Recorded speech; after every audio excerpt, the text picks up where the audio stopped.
এদিকে প্রাইমারি শিক্ষক নিয়োগ পরীক্ষার প্রশ্নপত্র ফাঁসের চেষ্টার অভিযোগে উপদেষ্টা পদমর্যাদার এক ব্যক্তির সাবেক গাড়ি চালককে আটক করেছে যৌথ বাহিনী। বৃহস্পতিবার বিকেলে ঢাকার পাবলিক সার্ভিস কমিশন পিএসসি ভবনের সামনে থেকে তাকে আটক করা হয়। আটক ব্যক্তির নাম মাহবুব হোসেন। তিনি প্রধান উপদেষ্টার বিশেষ সহকারী আলী রিয়াজের ব্যক্তিগত গাড়ি চালক হিসেবে পূর্বে দায়িত্ব পালন করতেন। যৌথ বাহিনীর সদস্যরা জানান, প্রাথমিক জিজ্ঞাসাবাদে তার দেয়া তথ্যের ভিত্তিতে এই চক্রের মূল হোতা বিল্লাল হোসেনকে টাঙ্গাইল থেকে র্যাব গ্রেফতার করেছে। পরে রাতেই মাহবুব হোসেনকে শেরেবাংলানগর থানায় হস্তান্তর করা হয়। ঘটনার সঙ্গে জড়িত অন্যান্যদের শনাক্তে তদন্ত চলছে বলে জানিয়েছে সংশ্লিষ্ট কর্তৃপক্ষ।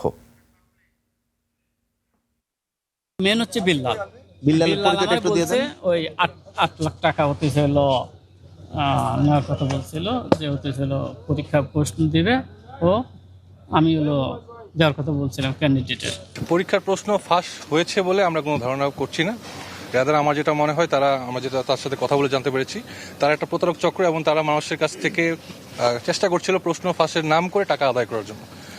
বিভিন্ন সময় হয়তো প্রশ্ন ফাঁস হচ্ছে, বাট এইবার আমরা এরকম হওয়ার সম্ভাবনা নেই, কারণ আমাদের প্রত্যেকটা দল, সশস্ত্র বাহিনী যারা আছে এবং অন্যান্য যারা পুলিশ এবং র্যাব, সবাই একসাথে কাজ করছে যাতে এরকম কিছু না হয়।